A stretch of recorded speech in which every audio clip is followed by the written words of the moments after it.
Hola, hola de nuevo. Bueno, se me olvidó decirle en la presentación anterior que yo estaba reemplazando a mi colega Juan Guevara. Iba a venir, pero tuvo un problema de último momento y no pudo asistir, así que yo lo reemplacé. Esta es la charla que vamos a hablar de cardiorresonancia. A mí personalmente es un examen que realmente me apasiona.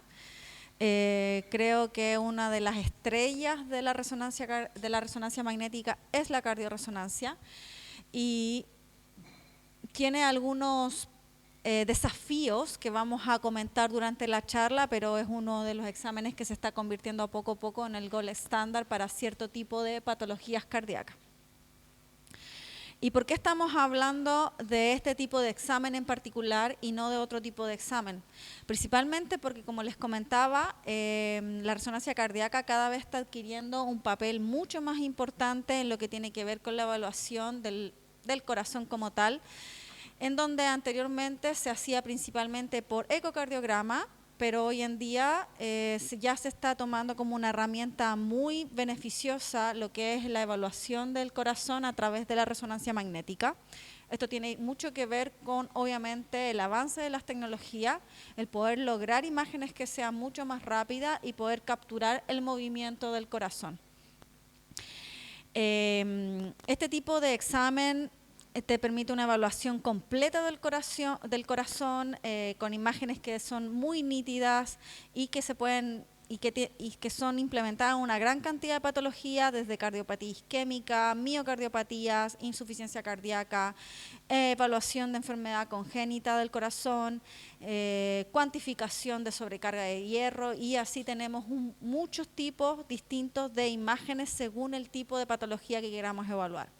Ahora, ¿por qué la resonancia cardíaca es tan importante? Primero, porque es sin radiación ionizante. Hay algunos pacientes que, por ejemplo, se van a hacer una resonancia cardíaca quizás una en su vida, pero van a haber otro tipo de pacientes, como aquellos pacientes que tienen patología congénita, que se van a tener que hacer exámenes toda la vida. Entonces, en ese concepto, que se ve limitado a lo mejor en otro tipo de técnicas, como a lo mejor lo sería el cardio-CT, y también se ve limitada en alguna evaluación de alguna estructura a través del ecocardiograma. Otro punto es una evaluación completa del corazón de forma no invasiva. Se pueden adquirir muchos tipos distintos de planos de imágenes. Se puede combinar muchas técnicas distintas en los protocolos y se pueden adquirir imágenes con una resolución espacial y temporal bastante alta en comparación a lo que estábamos haciendo anteriormente. Ahora, en algún punto lo vamos a discutir, pero toda esta cantidad de imágenes trae un desafío muy importante. Y es que cómo hacemos y cómo logramos hacer este tipo de examen y que también sea rentable al mismo tiempo. Entonces, nosotros tenemos, como les comentaba, muchos tipos de secuencias en resonancia cardíaca. Tenemos estudio y evaluación de la anatomía, tanto del ventrículo derecho como del ventrículo izquierdo y también de los grandes vasos, si lo deseamos. Podemos tener imágenes de cuantificación que tienen que ver con mapas T1, T2 y T2 estrella. Tenemos imágenes que están relacionadas con edema del músculo cardíaco, que son las imágenes black blood. Tenemos imágenes de angiografía. Esta angiografía puede ser de una fase o de fase múltiple. Imágenes 3D del corazón, que se las mostré hace un momento. Imágenes de flujo, donde lo que queremos estudiar no es la anatomía, sino que queremos estudiar variables como la velocidad de la sangre o otro tipo de factores. Imágenes de perfusión cardíaca, que son imágenes dinámicas, pero que queremos evaluar cómo el músculo del corazón se va impregnando. Y imágenes de reforzamiento tardío para hacer evaluación de la viabilidad miocárdica. Entonces, como pueden ver, y hay más incluso, pero estas son las clásicas y las que más ocupamos. Entonces, la resonancia cardíaca es muy importante que venga a responder ciertas preguntas. ¿Y qué quiero decir con esto? No hay un protocolo estándar de resonancia cardíaca. Todos los protocolos se dirigen y deben ser dirigidos a patologías. No es buena idea que los estudios de resonancia magnética cardíaca quieran evaluar todo lo posible y lo que quizás pueda tener el corazón, sino que tienen que ser estudios dirigidos, porque si no, son exámenes que pueden llegar a ser eternos, y esa siempre ha sido la gran queja de este tipo de exámenes, que es que se demoran mucho tiempo.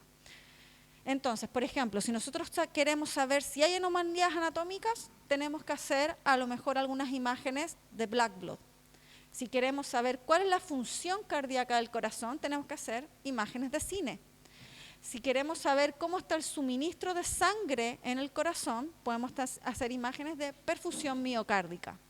Si queremos saber si hay alguna zona infartada del corazón y se va a ver beneficiada a lo mejor con la colocación de un stent, para eso están las imágenes del reforzamiento tardío. Queremos saber si las válvulas están sanas o no están sanas, o simplemente cómo está el movimiento de sangre hacia los grandes vasos, podemos hacer estudios de Q-flow. Y si queremos conocer la anomalía de las coronarias o queremos conocer, necesitamos ver el corazón de una forma 3D o necesitamos hacer una evaluación de patologías congénitas, están los estudios de coronaria o whole heart, que también se le dice así, o corazón completo. Y este tipo de examen viene a responder varios tipos de muy frecuentes patologías. Viene a responder preguntas que tienen que ver con la miocardiopatía no isquémica, de la insuficiencia cardíaca, la evaluación y la cuantificación de la sobrecarga de hierro, infiltración miocárdica y también evaluación de alguna malformación congénita. Habitualmente eso se hace en el tiempo, pre y postoperado del paciente, y también de patologías isquémicas del músculo cardíaco. Entonces, si pueden observar, la verdad es que la multiplicidad de este tipo de examen es altamente elevado, y eso trae como consecuencia que todo el staff que se dedica a hacer este tipo de examen tiene que estar altamente capacitado en este tipo de examen particularmente. Ahora, ¿qué necesitamos para hacer una resonancia cardíaca? Que acá cuentan con todo. Obviamente necesitan un resonador, una bobina que según la AJA tiene que ser de al menos de 8 canales. Eso no, en el caso de Philips no es tan exacto porque nosotros no trabajamos tanto con canales dentro del equipo. Tienen que tener electrodos compatibles con resonancia magnética y también tienen que tener un método para poder hacer el trigger cardíaco, y tienen que contar con las aplicaciones clínicas necesarias para hacer ese tipo de examen. Ahí las empresas varían enormemente sobre qué tipo de aplicaciones tienes, cuáles son de base y cuáles son como opcionales o software adicionales que uno puede adquirir. Entonces, si vamos desglosando un poco lo que es la resonancia, podemos decir que la evolución de este tipo de software cardíaco ha sido de muy largo tiempo de innovaciones. Partimos el año 2000 recién con lo que tiene que ver con el gatillo cardíaco, después pasando por tener multitransmisión en los equipos 3 Tesla. Siempre se ha dicho que la resonancia cardíaca queda mucho mejor en un equipo 1.5 Tesla y no tan bien en un equipo 3 Tesla, pero les comento que con la tecnología de multitransmisión 4D que hay en Philips, los exámenes cardíacos en 3 Tesla quedan muy, muy bien. Posteriormente, en el año 2010, salió todo lo que son las imágenes de cuantificación cardíaca o el Cardiac Quant, que lo vamos a ver. Posteriormente, en el año 2016, tenemos todo lo que tiene que ver con las imágenes. Se crearon protocolos para hacer exámenes en menos de 30 minutos, lo cual es un punto muy, muy, muy importante. En el año 2018 se introdujo Compression Sense como técnica de aceleración para este tipo de imágenes. Y ya en la última innovación fueron algunas técnicas de strain cardíaco. Y en cuanto a tenemos una gran cantidad de opciones clínicas que se pueden ocupar, que van desde las imágenes de sangre blanca o sangre negra, imágenes o opciones para mejor confort de los pacientes, para que tengan apneas más cortas, hasta tener postprocesos que tienen que ver con, por ejemplo, evaluación 4D, como Q-Flow 4D. Los quiero dejar invitados. Hubo una colaboración hace unos años atrás hay unas aplicaciones que se pueden bajar. Si quieren, después le comparto el link, que se llaman Pocket Guide. Y el Pocket Guide de verdad es una aplicación muy buena que te enseña paso a paso cómo hacer resonancia cardíaca. Y aparte da asistencia sobre cierto tipo de protocolos según patología. Está de verdad muy buena. Y después, si quieren, les puedo pasar el link para que la puedan bajar. Entonces, ¿qué es la resonancia magnética cardíaca? O, mejor dicho, ¿cómo la podemos dividir la resonancia magnética cardíaca? Podríamos dividirla en dos grandes grupos, a grandes rasgos.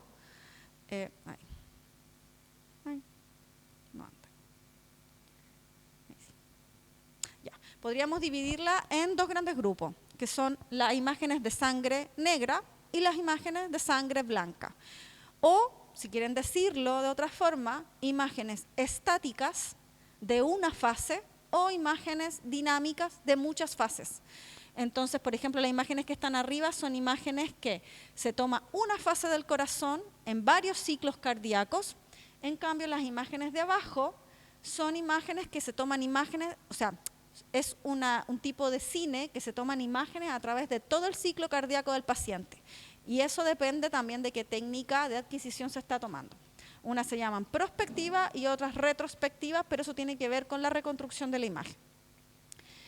Entonces, por ejemplo, las imágenes de sangre negra, como ustedes ven que es bastante obvio el por qué se le llama así, porque básicamente se ve la sangre negra, son imágenes principalmente para evaluar morfología del miocardio. Como les comentaba anteriormente, solo se adquiere una fase y para eso se toman varios ciclos cardíacos y para tomar una fase con varios ciclos cardíacos.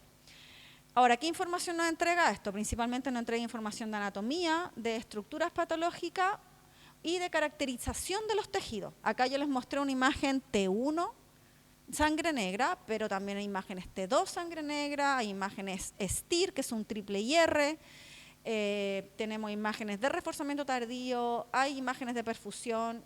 Entonces, hay muchos tipos de imágenes distintos como dentro de este grupo. La otra tipo de imagen es lo que nosotros decimos imágenes de sangre blanca o imágenes cine del corazón, que básicamente lo que hace es tomar varias imágenes a través de todo el ciclo cardíaco, en varios ciclos cardíacos, y posteriormente la reconstruye y crea una imagen donde se ve el movimiento del corazón o imagen cine.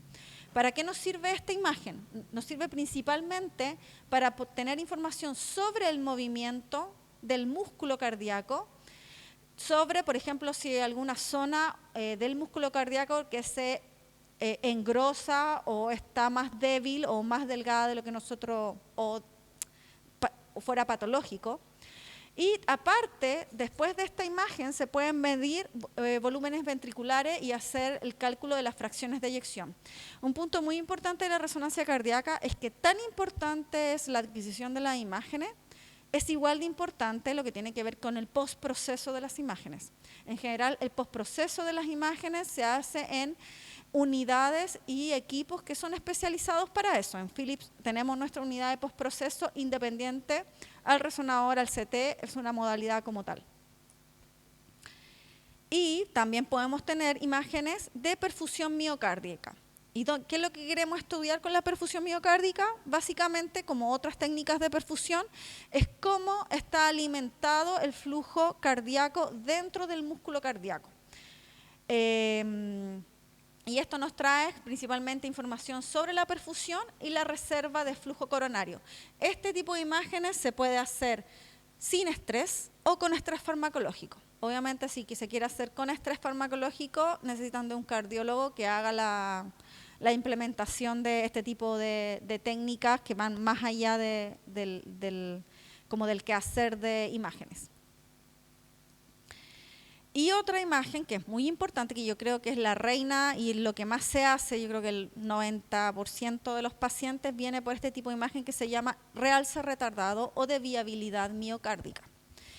La viabilidad miocárdica es una imagen que se hace posterior a la inyección del medio de contraste, se hace alrededor uno puede empezar a adquirir entre los 8 minutos hasta los 15, 20 minutos, dependiendo de qué medio de contraste ocupamos, y básicamente se basa en que aquellas zonas del miocardio, que están que no son viables, captan contraste en forma tardía.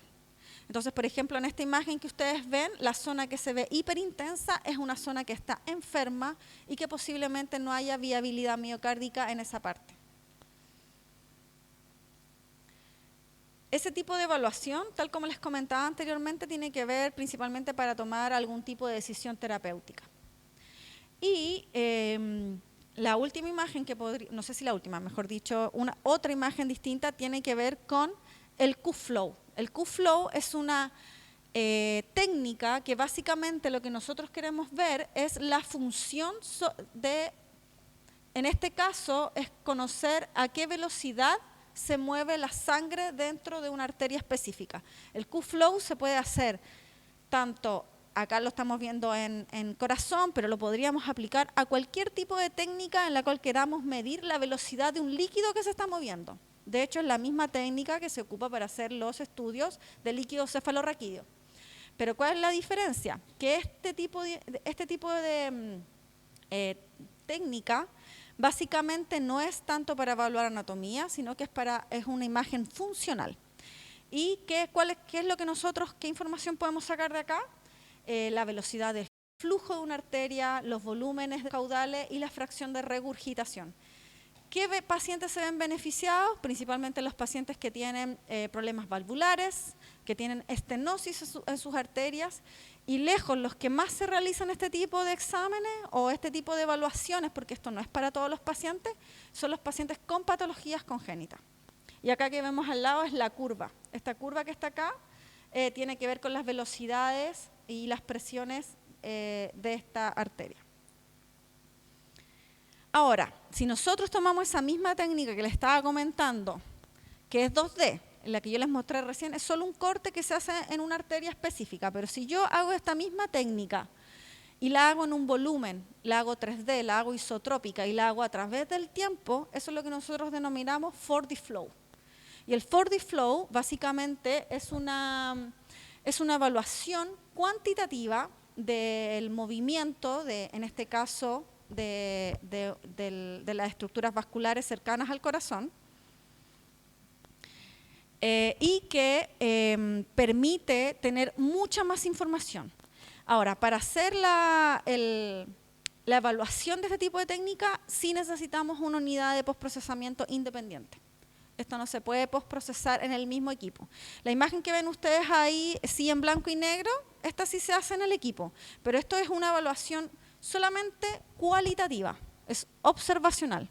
Si yo quiero hacer una evaluación cuantitativa y poder determinar, por ejemplo, lo que está aquí en el recuadro, que tiene que ver con el estrés de las paredes de la arteria, o queremos saber el campo de presión, o queremos saber la energía cinética, ahí necesitamos una unidad de postprocesamiento.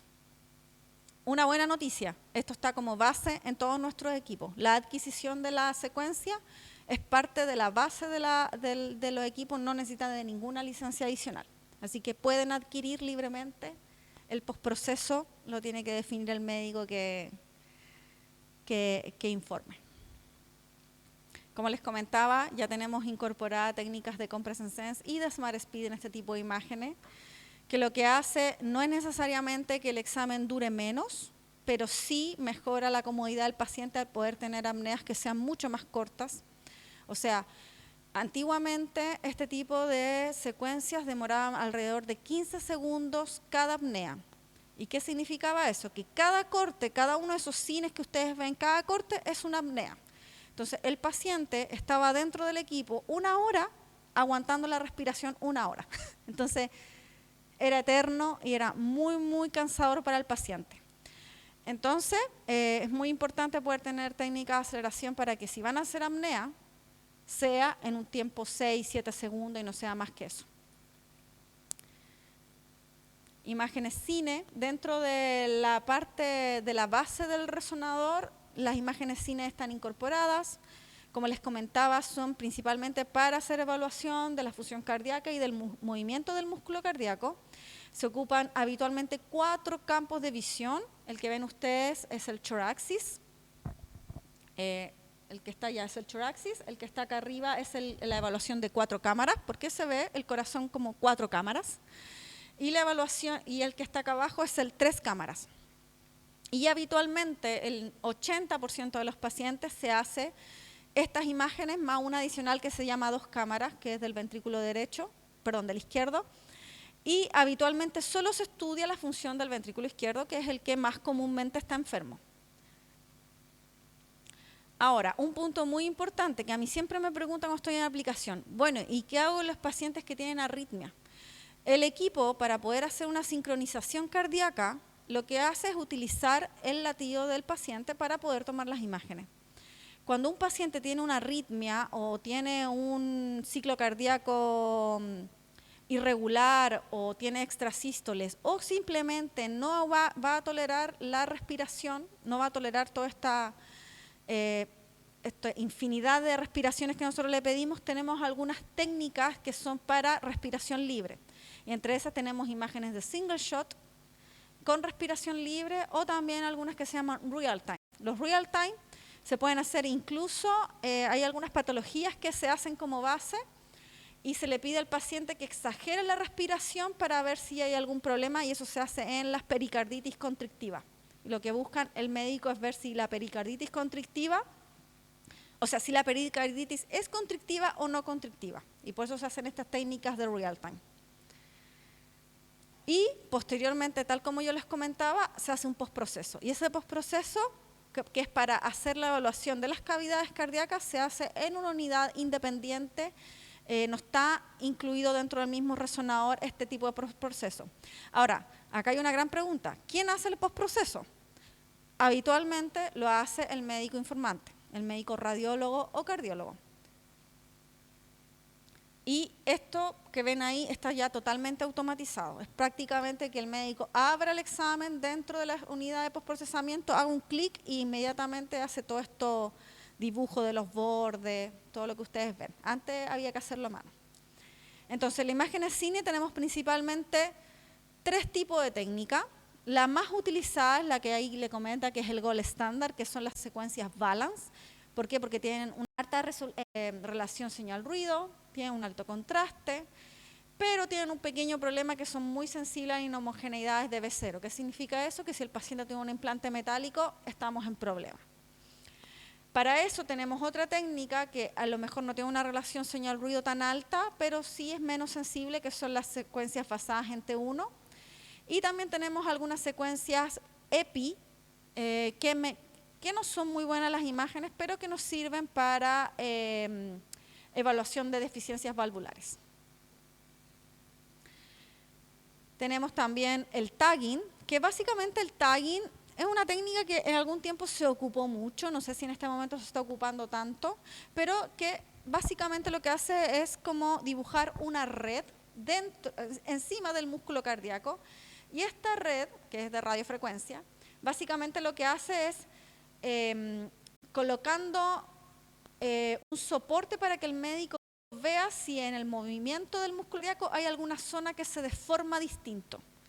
Esta zona que se deforma distinto obviamente tiene un significado patológico y es para evaluar de forma más fácil el movimiento cardíaco, pero en regiones específicas del miocardio. Hubo un tiempo que se ocupó mucho, ahora hoy en día no se está ocupando tanto, pero igual se las quería mostrar. Y bueno, el rey de todo esto es la secuencia PESIR. ¿Qué es la secuencia PESIR? Básicamente es una secuencia especializada en todo lo que tiene que ver con el reforzamiento tardío, que es para ver viabilidad del miocardio. Para que esta secuencia funcione muy bien, tenemos que primero elegir cuál es el tiempo de IR correcto, y esto se hace a través de una secuencia adicional que se llama Look Locker, en el cual va tomando distintas imágenes a través del tiempo y ve en cuál de ellas, en qué tiempo específico se produce la mejor diferenciación entre el miocardio y la sangre. Pero el PESIR de sí es una técnica que corrige ese tipo de artefactos, se podría decir. Por ejemplo, el que dice ahí, el TurboFast Echo IR, que ustedes ven el miocardio así como blanco, eso quiere decir que no es el tiempo adecuado de delay. En cambio, la misma imagen se logra sin colocar un tiempo específico y el PESIR es capaz de corregir ese tipo de artefacto. Yo igual siempre recomiendo ocupar el BookLocker y tener la imagen tanto la corregida como la real adecuadas, pero es una buena herramienta para tener en caso de que no contemos el BookLocker. Posteriormente, y lo que se ha llevado la estrella este último tiempo, es todo lo que tiene que ver con las imágenes de mapas paramétricos y de cuantificación. ¿Y por qué se ha llevado la estrella esto en general? No es solamente en cardíaco, sino que en muchos tipos de imágenes.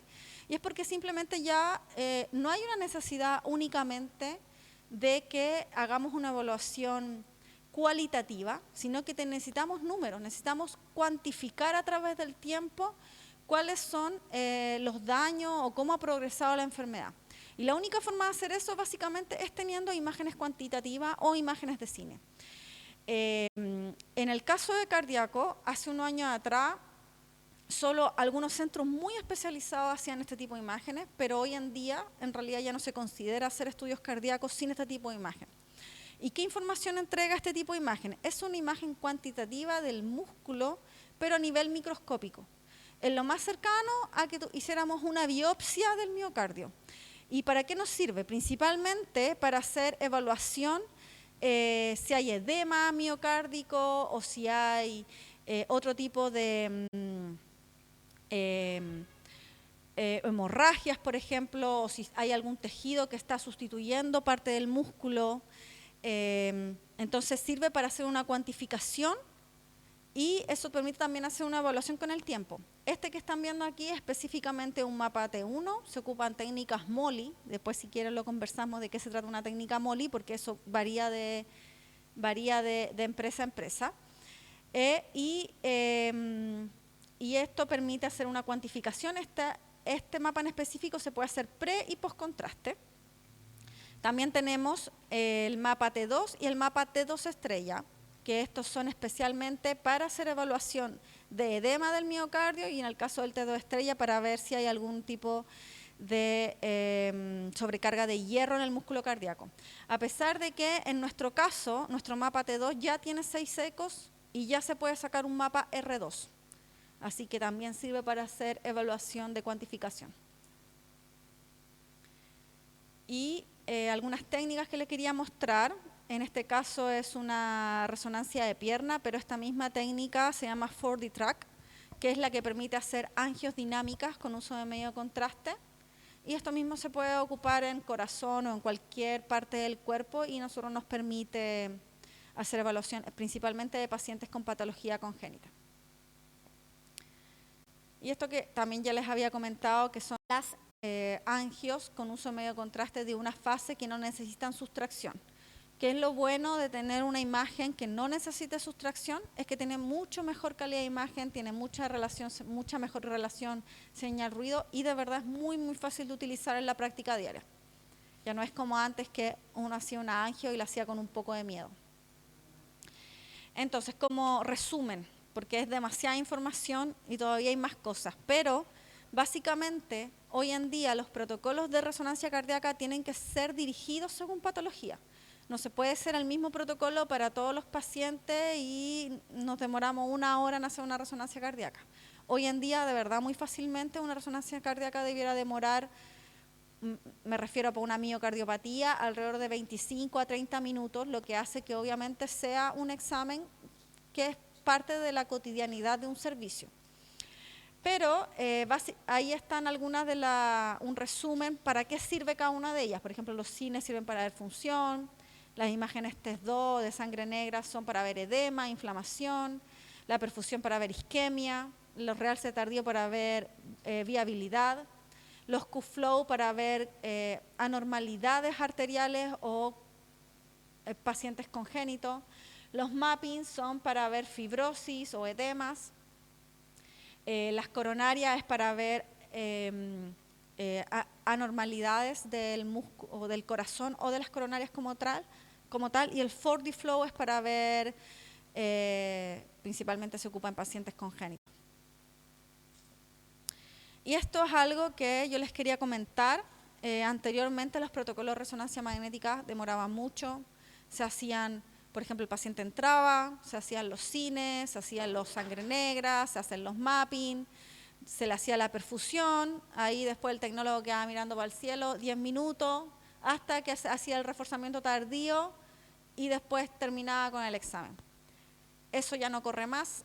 Habitualmente lo que se hace es que el paciente entra, se hacen las imágenes que se tienen que hacer sin medio contraste, por ejemplo, los mapping tienen que ser sin medio contraste, se hace un corte de sangre negra, se pone inmediatamente contraste y se hacen los cine en el tiempo en que demora el tiempo entre la perfusión miocárdica y el realce tardío.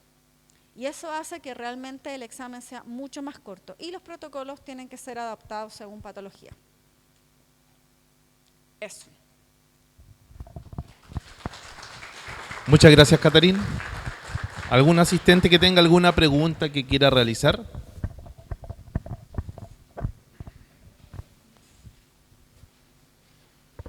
Bueno, vamos a continuar con nuestra cuarta exposición, la cual lleva por título Horizonte en imágenes musculoesquelético. Vamos a dejar con ustedes a don Luis Emilio Muse, radiólogo especialista en el área musculoesquelético, jefe del Departamento de Radiología de la Clínica Universidad de los Andes.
médico radiólogo, ya me habían presentado y agradezco mucho la invitación que me hizo el doctor Pablo Delgado. Para mí es un placer obviamente mostrarle ciertas cosas del área musculoesquelético. Ya mañana van a ver cosas más del área clínica. Y ahora la idea es presentarle en los próximos minutos qué estamos viendo nosotros en imagenología, en musculoesquelético, y la idea es para dónde vamos. Yo creo que la idea es que vayan viendo nuevas técnicas y nuevas cosas que incluso están en investigación para poder pensar en el futuro. Del punto de vista del tiempo, el timeline de la historia de la radiología parte ya en 1895 y ustedes pueden ver cómo va evolucionando la radiología en el tiempo. Partieron con los rayos X, después con la fluoroscopía, con la angiografía y ya en 1970 empezaron a aparecer los primeros tomógrafos computados, que obviamente de ahí en adelante, desde 1970 hacia adelante, 1980, que apareció la resonancia magnética, ustedes empezamos a ver técnicas más avanzadas en el diagnóstico de imágenes. Y por lo tanto, eso empezó a existir un cambio en los años 70, en los años 80, y obviamente ya en 1990, el año 2000, empezaron a aparecer los primeros PET-CT, que es todo lo que es imagenología molecular. Y ya posteriormente, entre el 2000 y en adelante, hubo un gran cambio en la radiología, que era la digitalización de las imágenes. Antiguamente los radiólogos en el fondo usaban placas y había que imprimir las placas, etcétera. Obviamente ya ahora no se hace eso, y eso también hizo un cambio radical en la radiología, porque se pueden transmitir las imágenes, se pueden medir, se pueden ventanear, se pueden hacer muchas cosas al ser digitalizadas. Y lo otro interesante es que ya el año del 2010 en adelante, aunque estamos viendo ahora recién desde el 2019, 2020, todo lo que es la inteligencia artificial. La inteligencia artificial se está obviamente permeando la humanidad en distintas áreas, está ayudando a ingenieros, a médicos, etcétera, a hacer ciertas labores en el fondo que eran un poco tediosas, y además cada día va creciendo esto de una manera mucho más rápida. Lo interesante es que nosotros actualmente estamos en lo que se llama imagenología anatómica. Cuando el radiólogo ve una imagen, sea un apéndice, un menisco, un ligamento cruzado, ve anatomía. Y si esa anatomía está alterada en la imagen, lo interpreta como patológico. Pero el problema está que, claro, eso es bueno y es lo que se ha hecho hasta ahora. Pero la idea es que la radiología vaya a lo que se llama la imagenología funcional y molecular, que no solamente dé una apreciación anatómica, sino que también pueda identificar parámetros o patrones moleculares, incluso funcionales, que uno puede decir, mira, este tejido está alterado, somos más que en su forma, sino que en su función. Y por lo tanto, esta es la evolución del radiólogo. Antes del 2000, el radiólogo andaba con placas, los becados de radiología andaban con placas, y obviamente ya desde el 2000 en adelante la digitalización permitió también avanzar muy rápido. De partida, el gran crecimiento en tecnología a nivel nacional, siendo un país muy largo, muy centralizado en Santiago, se debió a la digitalización y la teleradiología, porque una cosa va de la mano de la otra. ¿Y qué se piensa que puede ser en los próximos años? El médico va a ser una versión híbrida, donde va a tener conocimientos, experiencia, pero la IA y todo lo que es la inteligencia artificial lo va a potenciar. Hay gente que dice, no, sí, lo va a reemplazar.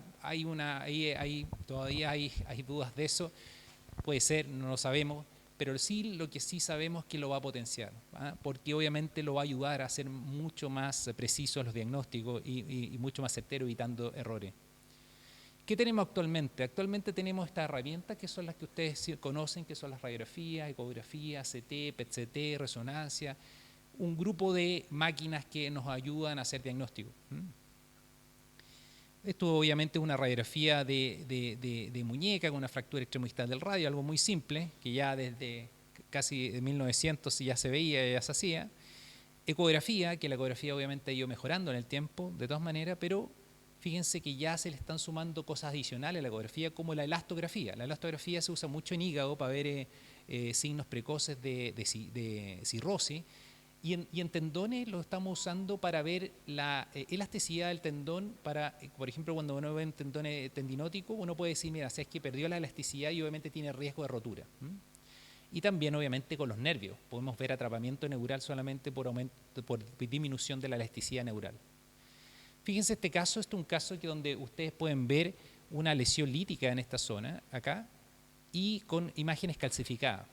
Ya con tomografía computada espectral o dual, se puede identificar en forma exacta que esas calcificaciones corresponden a calcificaciones de urato. Y por lo tanto, en este caso, al hacer ese examen, uno puede certificar que es una artropatía por depósito de cristales de urato o gota. Y por lo tanto, es muy bueno esta técnica para los reumatólogos, porque a veces quedan dudas que están inflamados, que hay una inflamación, una artritis, pero uno hace una técnica dual y le dice, mira, ¿sabes qué? Esto es una artropatía por depósito de cristales de urato. También la resonancia magnética, obviamente, es muy útil para lesiones tumorales. Uno puede ver, por ejemplo, secuencias ponderadas en T1, T2, puede hacer difusión, mapas de ADC, puede impregnar el tumor, etcétera. Y por lo tanto, hay varias secuencias y varias cosas que tenemos, varias herramientas para poder identificar si esas lesiones tumorales son de características malignas, si son más restrictivas, si tienen comportamientos especiales, si tienen grasa, etcétera. Bueno, y ahora la pregunta es, ¿qué tenemos para el futuro? En el fondo, la idea es que las IA, imagenología molecular, funcional, potencien esto que ya hemos visto, que lo ven a diario, que en el fondo es tener imágenes un poquito mejores, más certeras. Y aquí está lo que se llaman los biomarcadores. Los biomarcadores en la práctica hay distintos biomarcadores. Dentro de ellos vamos a ir viendo cada uno de ellos. Están los biomarcadores morfológicos. Este es el clásico, donde usted ven una forma, ven una señal y dicen, mira, este es un tumor de ciertas características, que puede ser un liposarcoma, que tiene distintas señales. Después están los biomarcadores funcionales. El PET-CT es un biomarcador funcional en la cual uno ve metabolismo con FDG y también puede tener otros marcadores. Y por lo tanto, en este caso, en músculo esquelético, no lo usamos tanto desde el punto de vista oncológico, como así cuerpo, por ejemplo, sino que, por ejemplo, para infecciones, como en este paciente, un paciente operado de la columna, con dolor, no se sabía mucho qué podía tener, y fíjense la captación de FDG a nivel de la columna, y por lo tanto, entre la clínica y la imagenología molecular, en este caso con captación de FDG, uno puede plantear una infección potencial. Biomarcadores de perfusión. La perfusión se está usando mucho en músculo esquelético. De partida, hace poco, conversando con un traumatólogo muñeca, que en un congreso contaban que ya hay clasificaciones, otras clasificaciones de enfermedad de Kienbock, que es una osteonecrosis del semilunar, aplicando resonancias con medio contraste. Y por lo tanto, nosotros podemos ir a identificar, así como hay perfusión cerebral, que es con lo que más ustedes conocen, pueden identificar obviamente si hay perfusión o no ósea.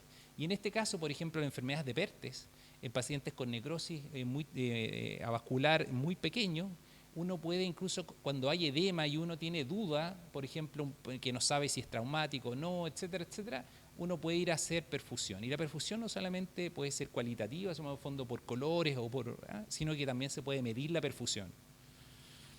Biomarcadores. Esto, ya el año 2000 había mucha espectroscopía, hubo una moda de espectroscopía en neuro, sobre todo en el tumor, y se medía la colina, etcétera, y si había mucha colina era malo o era tumoral, no sé. Y incluso en músculo esquelético también la espectroscopía de fósforo ya se está usando cada día menos, pero es otra tecnología que nos permite ver un poco qué componente tiene cada lesión. Y los biomarcadores moleculares, esto ya es otra cosa. Esto probablemente lo vamos a empezar a ver en los próximos años. Obviamente hay investigaciones, hay algunos lugares que lo están realizando en etapa precoz, pero esto ya es lo que es una mezcla entre la morfología, ver una lesión, y lo otro es marcaciones selectivas a través de sondas, a través de marcadores específicos de proteínas de membrana, donde ustedes pueden ir a identificar lesiones específicas. Por ejemplo, un paciente tiene un nódulo renal. Nosotros como radiólogos, con un nódulo renal, uno dice, mira, tiene esto, yo creo que puede ser un hipernefroma porque es hipervascular, etcétera, etcétera, pero hasta ahí llega, en el fondo, podría ser un diagnóstico diferencial, otro de humor. A lo que va a ir la imagenología es probablemente a tener captaciones o impregnaciones a través de contraste muy selectivo. Y quizás en el futuro, con proteínas de membrana, uno puede inyectar un marcador de hipernefroma y si se impregna ese hipernefroma, no es otra cosa. No como ahora que hay que ir a hacer la biopsia, etc. Y probablemente la radiología va a ir evolucionando hacia la anatomía patológica. Y obviamente paso a paso, pero eso podría ser un cambio radical a lo que estamos haciendo actualmente. Desde el punto de vista de los biomarcadores de difusión, esto ya es muy conocido, difusión con ADC, va a haber el grado de restricción tumoral y eso obviamente a medida que hay más restricción a la difusión significa que hay más membrana y si hay más membrana hay más células y si hay más células uno infiere que puede tener, puede ser más maligno. También hay biomarcadores de elasticidad de tejido, como le mostraba en el tendón, en el hombro, se puede usar elastografía. Entonces son marcadores de elasticidad, donde uno puede ver elasticidad hepática, elasticidad de nervios, de tendones, se está usando mucho, lamentablemente no está muy estandarizado en tendones, pero sí en hígado se está haciendo mucho, sobre todo en hígado graso, mucha evaluación de elasticidad. Y esto probablemente también va a generar un cambio radical en la imagenología. La imagenología actualmente, gran parte de nuestros pacientes que llegan son pacientes que llegan con dolor. Y el clínico uno como lo interconsulta a través de una orden médica y le dice, oye, ¿sabes qué? Dolor lumbar, dolor de cadera, dolor de muñeca, dolor de no sé qué.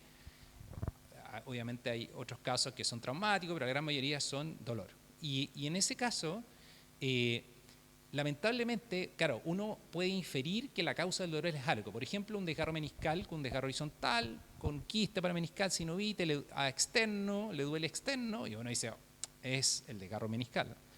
Pero ¿qué pasa cuando uno se topa con una rodilla muy artrósica, que tiene muchas lesiones, que tiene 1000 cosas, lesiones tocondrales, tiene acá y allá, para qué decir columnas u otras articulaciones, operado? Entonces uno se empieza a preguntar, bueno, ¿qué es lo que le duele a este paciente? Y ahí es donde van a empezar a aparecer que ya hay biomarcadores de dolor. En el fondo, marcaciones específicas de zonas que, de todo lo que tiene, va a decir, mira, está captando acá y por lo tanto lo que le molesta es eso. Y obviamente para un cirujano es muy bueno eso, porque no tiene que entrar a sacar cosas que quizás no son la causa del dolor. Y en este caso, obviamente, existen distintas técnicas. Está el SPECT-CT, está el PET, lo que más obviamente se está usando es PET. Y fíjense, este es el clásico FDG, el PET-CT con FDG. Por ejemplo, en el caso de un paciente con dolor de cadera, la radiografía no mostraba mucho. Y fíjense el FDG cómo capta alrededor de la prótesis del lado derecho. Y fíjense cómo tiene aumento de captación y por lo tanto eso ya uno dice, mira, esta prótesis está infectada. No hay otra cosa excepto que tenga un estrés óseo y todo, etcétera. Pero en la práctica uno puede ser mucho más certero en el diagnóstico. Este es otro, para que tengan una idea, el PET-CT en el fondo lo que hace es que una molécula de fluoro 18 que el radiotrazador se pega, en este caso a glucosa, si es FDG, o puede pegarse a otra cosa, por ejemplo, el fluoruro de sodio, el PET-NAF que se llama, y por lo tanto el radiotrazador se puede pegar a distintas moléculas que buscan distintas cosas. Y obviamente esa emisión de positrones en el fondo es captada y obviamente uno lo puede detectar. El PET-NAF, lo bueno que tiene en músculo esquelético, nosotros hemos hecho 2 casos, es muy escaso porque el proveedor de NAF para nosotros, en Chile, en el fondo entrega muy poco, generalmente se entrega muy poco el radiotrazador, no es como el FDG. Pero ¿cuál es la gracia del PET-NAF? El PET-NAF en el fondo es capaz de captar etapas incluso antes de haber cambios anatómicos en el tejido óseo. Un paciente que está en una etapa ya de cambio metabólico óseo ya lo detecta. Entonces, pequeñas etapas precoces de sacroileitis, de fracturas por estrés, lesiones metastásicas, lo detecta incluso antes de ver la lesión. Entonces, no voy a entrar en esto, pero en el fondo ese es la estructura, qué es lo que va a buscar en el metabolismo óseo. Y por lo tanto, fíjense al lado izquierdo, este es el mismo paciente, al lado izquierdo, donde es un paciente que tiene una neoplasia prostática y le hicieron un cintigrama con tecnesio y fíjense que casi no capta nada. El mismo paciente con NAF, fíjense la cantidad de lesiones metastásicas que tiene. Entonces, esto es otro mundo. En el fondo de partida, si usted ve en la tabla del lado derecho, fíjense que la cintigrafía ósea, la clásica cintigrafía ósea, tiene una sensibilidad del 70%. El PET-NAF es del 100%. Entonces, el gol estándar es PET-NAF. ¿Y cuál es el problema de esto? ¿Cuántos pacientes que se tapifican con cintigrafía ósea y todos quedan tranquilos porque no se ve nada? Y fíjense, claro, están perdiendo un 30% de sensibilidad. Entonces, obviamente, y aparte de la especificidad, si uno suma el PET al CT, es más específico, porque pueden haber fracturas, otras causas que no son metastásicas. Pero en la práctica, esta técnica es una técnica nueva, difícil de encontrar, pero es útil, ¿no? Este es un caso que hicimos nosotros hace como 2 años atrás. Un traumatólogo de columna se acercó a hablar con nosotros porque tenía un paciente súper complejo. Un paciente, fíjense, que tiene artrodesis, miles de artrodesis, tiene barras, tornillos transpediculares, tanto dorsal como lumbar, y tenía un dolor, tenía un dolor invalidante esta paciente. Y el cirujano obviamente no podía meterlo al resonador, no sabía qué hacer con la paciente estaba postrada, etcétera, etcétera. Entonces le planteamos usar PET-NAF. Y tuvimos la suerte que justo el laboratorio empezó a entregar NAF y le inyectamos. E hicimos la prueba. En el fondo dijimos, bueno, veamos qué pasa. Y fíjense que obviamente hay varios cuerpos vertebrales que van captando, esto es igual que el FDG, uno ve el SUV, uno ve el nivel de captación cuantitativa. Y fíjense que aquí, este es un cuerpo vertebral que está fracturado, pero el cuerpo vertebral T10 es un cuerpo vertebral que morfológicamente está normal, si ustedes lo miran acá, es normal, pero capta y tenía un SV muy alto. Entonces nosotros lo interpretamos como que eso podía ser un estrés óseo prefractura. Somos un cuerpo vertebral que estaba con estrés óseo. ¿Y por qué también lo interpretamos así? Porque tenía barras por sobre T10 y barras por debajo de T10. Entonces, por lo tanto, era lo que se llama un cuerpo vertebral bisagra. Porque obviamente no pueden poner una artrodesis cérvico-dorso-lumbar, porque obviamente el paciente quedaría muy rígido. Entonces, ese cuerpo vertebral, bueno, ¿qué hizo el traumatólogo? El traumatólogo le hizo una vertebroplastia, le puso cemento en el hueso y se le pasó el dolor. Sin PET-NAF era imposible pillar eso, ¿eh? Excepto que se hubiera fracturado. Y si hubiera fracturado, hubiera sido un desastre, porque hubiera quedado en 90 grados, probablemente con una cifosis traumática. Lo otro que se está usando, acá en Chile no lo he visto, y solamente en algunos congresos afuera, es lo que se llama el fluoro 18 para marcar receptores sigma 1. El sigma 1 es un receptor que se expresa mucho en zonas de dolor. Cuando hay un dolor en rodilla o un dolor en se generan muchos receptores sigma 1. Entonces, ¿qué pasa? Uno va y marca el receptor, en este caso sigma 1. Y fíjense, esto de la literatura, paciente de dolor lumbar, radiocular, la resonancia no mostró N, etcétera, etcétera. Y fíjense cómo capta la raíz del lado derecho. Y acá, obviamente, si uno filtra y deja solamente la captación, tiene un dolor que se correlaciona la clínica con la captación. También pasa lo mismo con un caso de la literatura. Fíjense el compartimento anterior de la pierna, como en una resonancia normal, en el fondo no se ve muchas alteraciones, pero fíjense cómo se genera captación asimétrica y obviamente hay una alteración y una mayor expresión de receptores sigma.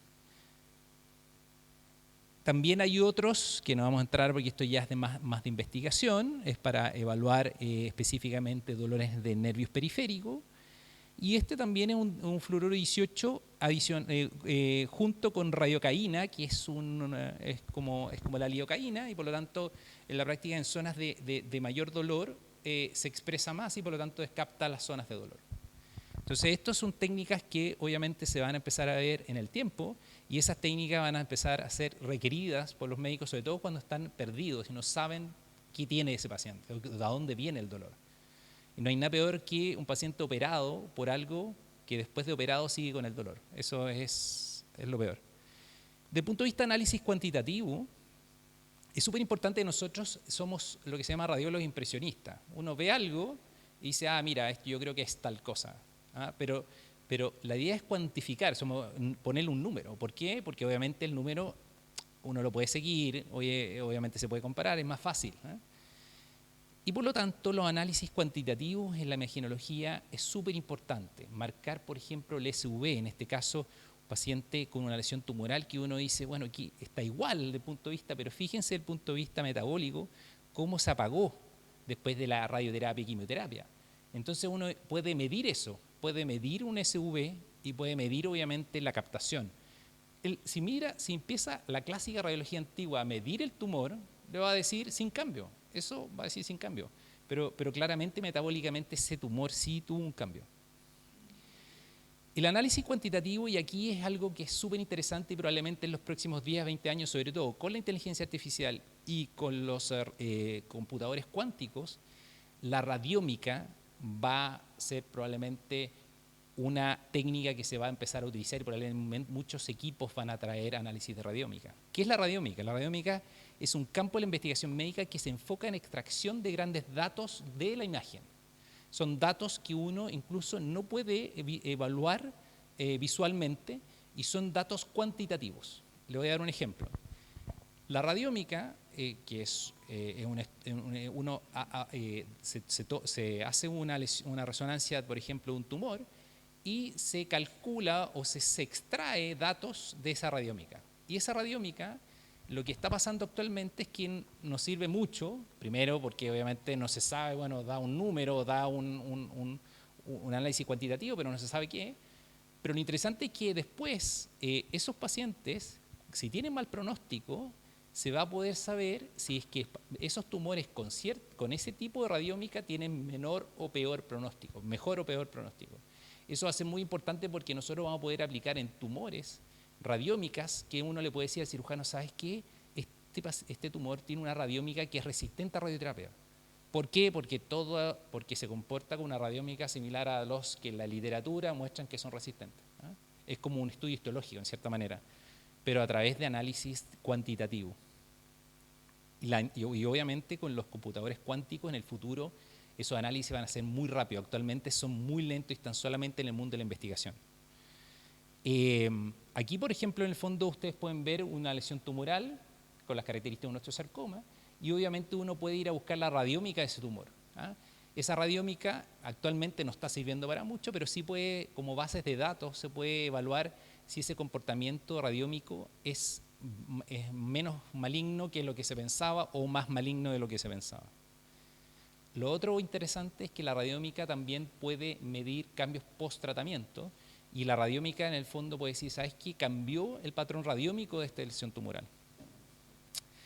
Y en el fondo, ¿qué evalúa la radiómica? La forma, la señal, muchas cosas que uno a veces no es fácil de ver porque son análisis matemáticos. ¿Cuál es el problema de la radiómica actualmente? Que la estandarización de protocolos de imágenes no está muy claro, las necesidades de los sistemas informáticos potentes, como le decía yo, como computaciones cuánticas, y la validación clínica tampoco está muy clara. Esta es la evaluación cualitativa, un mapa mental, pero voy a pasar rápido aquí porque es como más árido desde el punto de vista de análisis cuantitativo, volumen, espesor de cartílago, por ejemplo en este caso análisis cuantitativo de cartílago, y análisis de textura.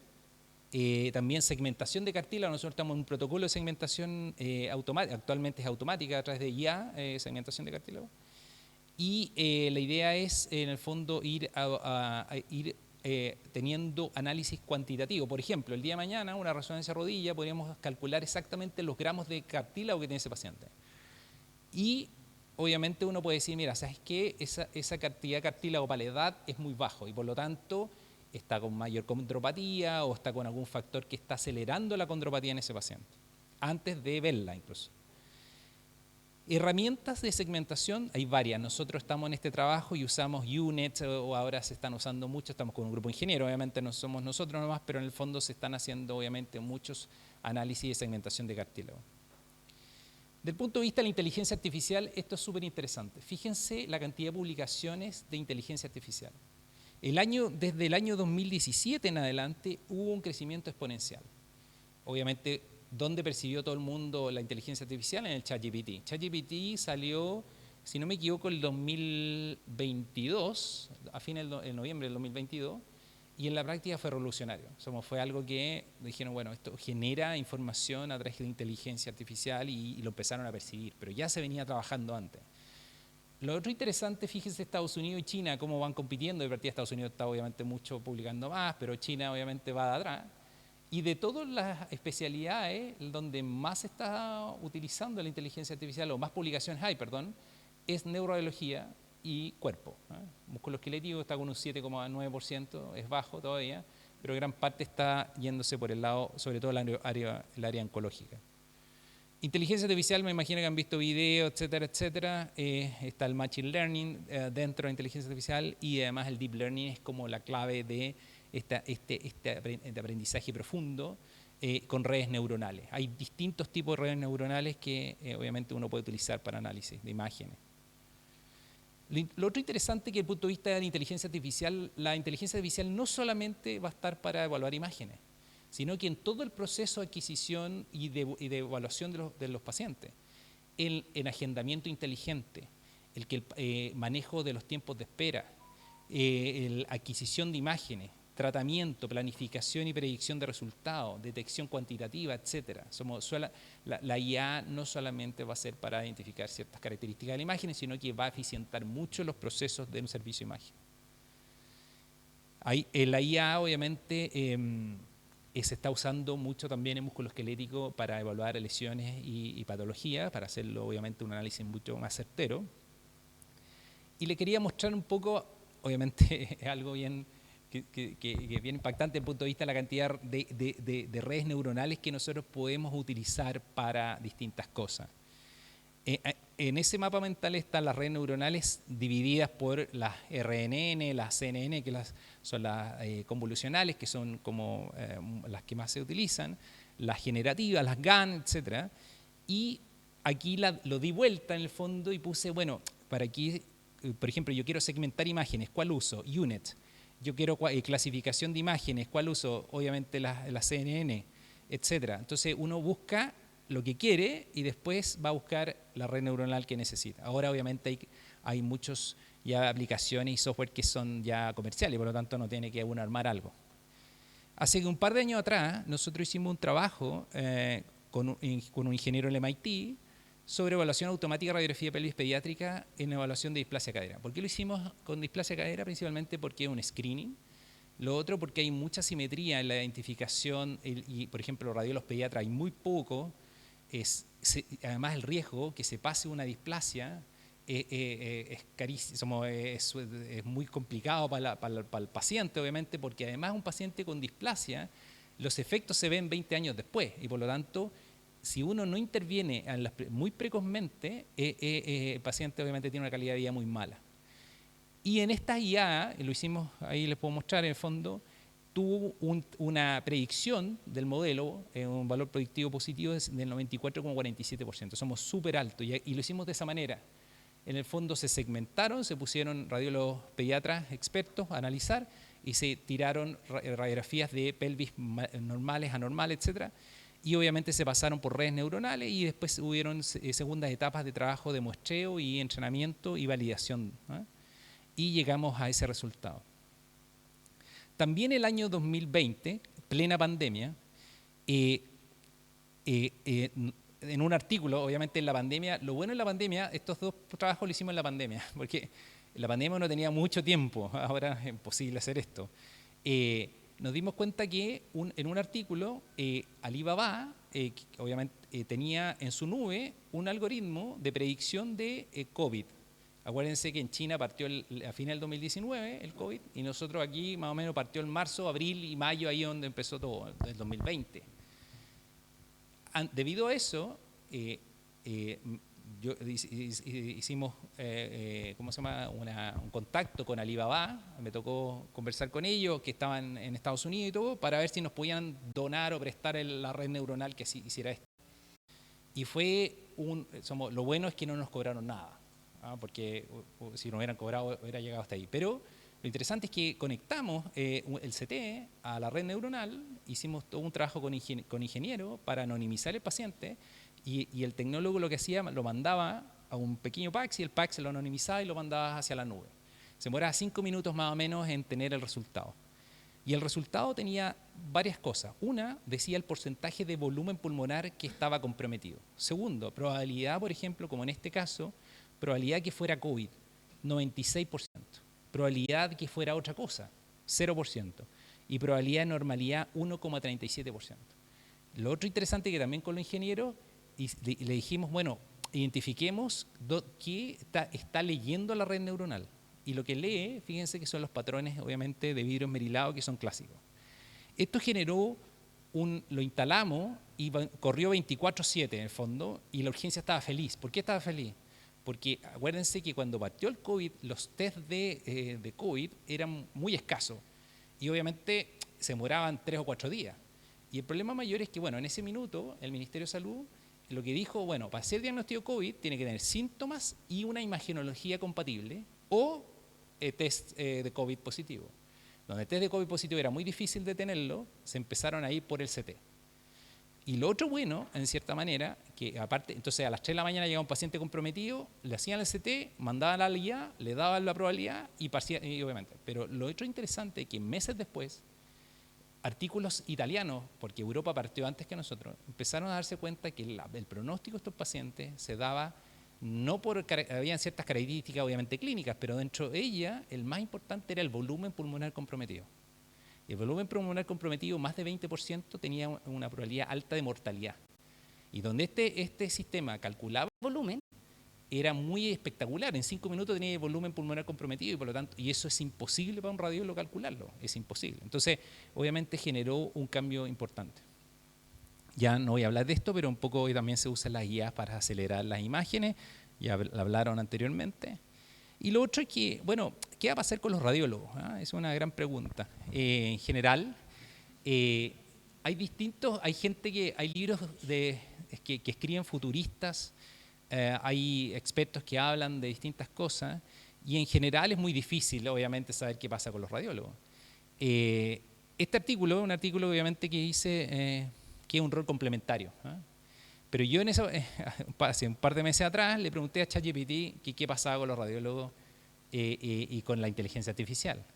Y lo que me responde que en resumen, aunque es probable que la IA transforme la práctica de los radiólogos, muchos de ellos no serán reemplazados completamente. En cambio, cambiará la naturaleza del trabajo y mejorará la eficiencia y la precisión.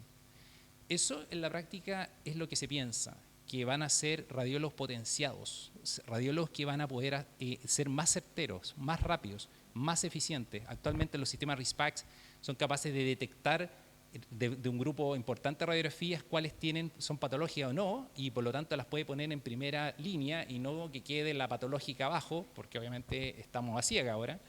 Entonces, en cierta manera, yo creo que van a ver va a pasar lo que pasó con los pilotos de aviones en la Segunda Guerra Mundial. Los pilotos usaban, por ejemplo, un B-17, un bombardero, que tenía poca visibilidad, muy poca tecnología. Fíjense ahora un F-16. El mismo piloto, el piloto no ha cambiado. Obviamente ha tenido que aprender más tecnología, pero en la práctica sigue siendo el mismo piloto. ¿Y por qué? ¿Por qué el piloto no es reemplazado? Hay drones, sabemos que hay no tripulados, etcétera, pero siguen habiendo pilotos de F-16, principalmente porque el piloto es capaz de identificar ciertas características que toda esta tecnología no puede. Por ejemplo, no sé, si detecta algo que bombardea algo que en algún minuto dice, ¿sabes qué? Tengo la duda que sea civiles, por ejemplo. Eso, en el fondo, sí siempre va a haber un espacio para el humano para tomar definiciones de ese tipo. De partida, el ejemplo mayor es que, perdón, aquí es un poco lo que uno podría ver al radiólogo en el futuro. Fondo piloteando, con mucha tecnología, con análisis cuantitativo, con ¿cómo se llama? Biomarcadores, con IA, etcétera. Entonces va a estar piloteando así. De partida, cuando uno dice el reemplazo del médico por la IA, la gran pregunta es que, por ejemplo, si hay una IA que diga, ¿sabes qué? Tiene una certeza diagnóstica del 100%, y obviamente el humano no tiene 100%, y si esa IA dice, te tienes que amputar el brazo porque tienes tal cosa, y tiene una certeza del 100%, la pregunta para todos es si ustedes se irían a amputar el brazo. Es una pregunta que en el fondo, claro, obviamente ahí falta el factor humano. Uno dice, ¿sabes qué? Démosle la vuelta a esta cuestión, ¿no? Independiente de que tenga una certeza muy alta. Y en resumen, en la práctica el radiólogo va a ser mucho más certero en el diagnóstico, va a tener muchas capacidades y vamos a pasar de esto, de Claude Monet, que es un impresionista francés, que en el fondo ustedes pueden ver que, si ven esa foto, ustedes pueden ver que, claro, uno dice, mira, es el mar, que hay un barco con pescadores, como un atardecer, etcétera, pero no pueden saber muchas cosas, en el fondo no, más que eso es difícil, lo puede interpretar, quizás alguien experto en imágenes va a poder ver más cosas. Y vamos a estar en esto, que eso es un pintor que es hiperrealista, fíjese que es una pintura, ¿no? Él lo dibujó y si uno mirara piensa que es unas fotos. Entonces vamos a pasar del impresionismo al realismo, ¿eh? Del realismo a detectar cosas mucho más, vamos a ser más certeros. Eso sería la presentación, ya es súper tarde así, ¿eh? Muchas gracias.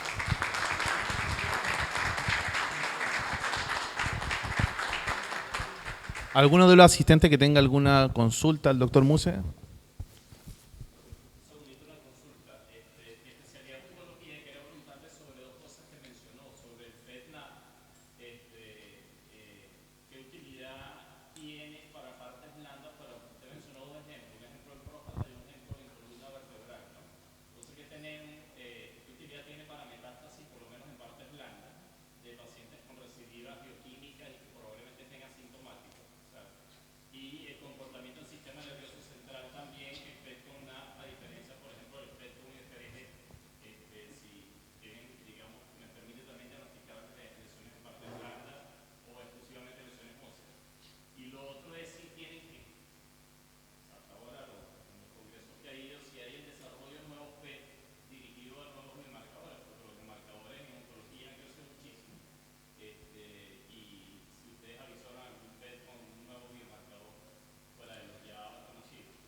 Sí, del punto de vista del PET-NAF, solamente capta hueso, o sea, no, porque es hidroxiapatita, en el fondo ve el metabolismo de la hidroxiapatita y por lo tanto para partes blandas no tiene ni una utilidad como para ver recidiva, cosas de ese tipo. Pero sí es muy bueno en etapas precoces de, por ejemplo, uno que quiere descartar al 100% metástasis ósea, sobre todo que les cambia mucho pasar una etapa 4, a usted le cambia. Incluso muchas veces no hacen mucha cosa porque está en etapa 4, pero sí tienen que pensar que en el fondo esta técnica que es del 100% de sensibilidad, pueden estar no viendo cosas que sí hay. Pero ¿cuál es el problema del PET-NAF? Que lo que le decía, el PET-NAF, el problema no es el PET, si el PET está en varios lados, es el NAF, es el marcador con F18.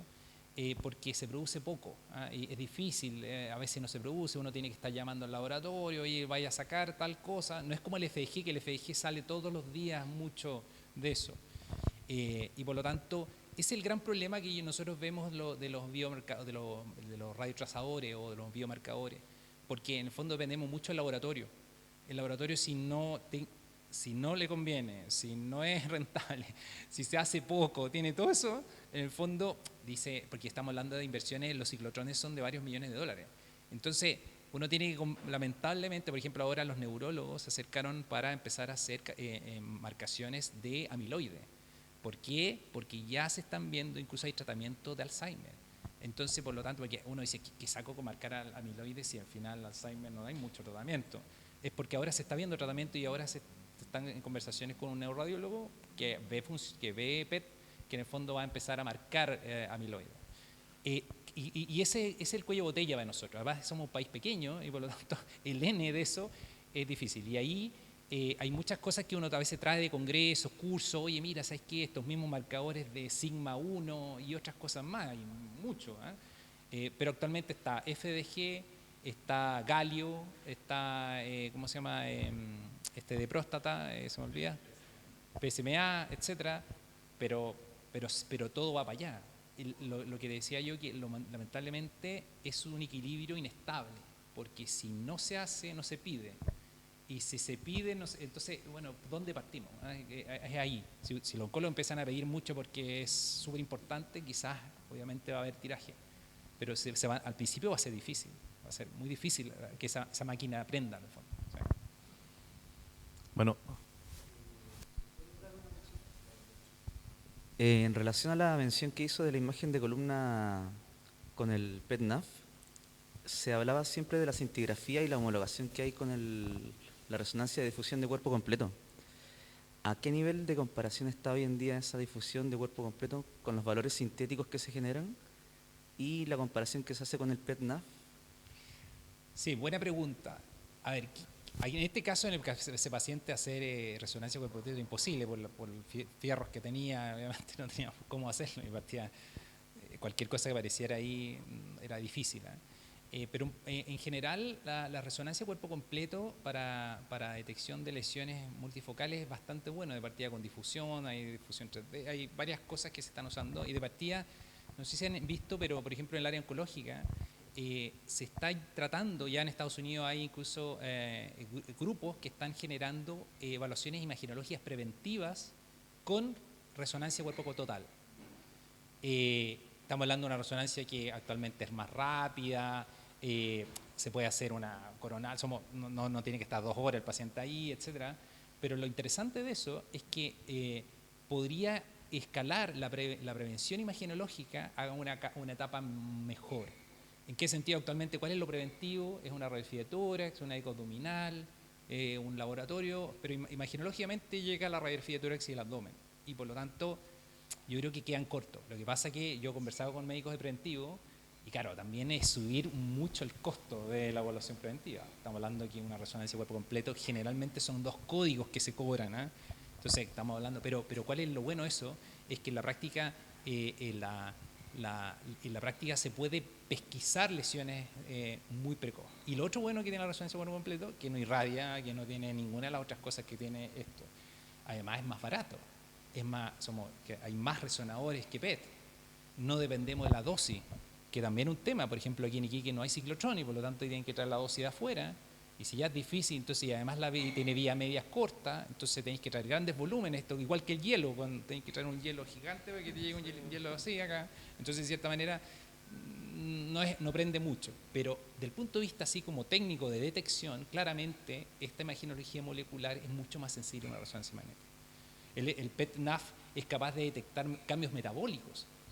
Nosotros en resonancia magnética, claro, uno puede ver una difusión, etcétera, pero estamos hablando de cambios metabólicos, somos un par de moléculas que se cambiaron. En el fondo estamos hablando a nivel molecular, no a nivel de... Entonces, claramente es mejor, pero ¿a qué costo? Ese es el tema. Porque claro, la vamos a irradiar, radiación gamma, PET, que es carísimo hacerlo, depender siempre del proveedor, pero sí la mecanología preventiva, incluso...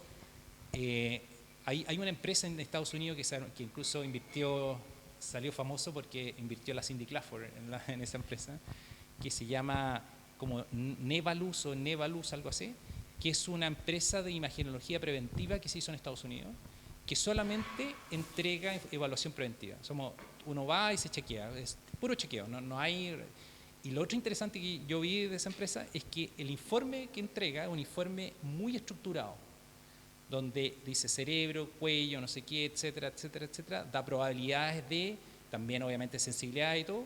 Y lo otro interesante es que han detectado cosas que son obviamente indetectables desde el punto de vista clínico, ¿no? Incluso desde el punto de vista mecanológico. Y con una resonancia que puede durar 20 minutos, 30 minutos, el cuerpo completo, yo creo que puede haber gente que esté dispuesta a pagar en el fondo por tener una seguridad un poco mayor. Lo malo es que uno va a empezar a detectar cosas que no va a saber qué hacer con ellas. Porque si encuentra una captación de algo, después va y le hace una resonancia y todo, y dice, ¿sabes qué? Esto no, porque no estamos viéndolo. Ese es el tema. Entonces, le pasa mucho a la oncología que detectan cosas, entonces una cosa es sacarlo, biopsia, pero si no, lo siguen. Es como, pero se pueden llenar de cosas, de ovnis, en el fondo, que al final uno dice, bueno, ¿qué sigo acá? Porque...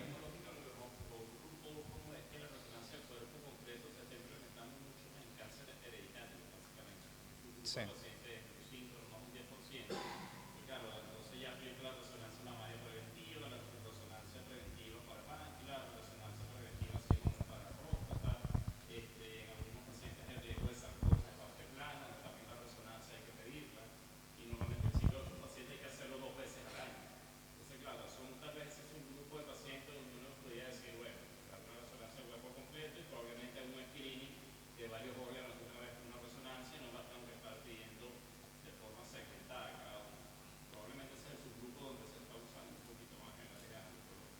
Sí. Bueno, damos las gracias al doctor Muse nuevamente. Damos por finalizar la jornada de hoy y los dejamos invitados para mañana a contar de las 9 de la mañana para continuar con las exposiciones restantes. Buenas noches.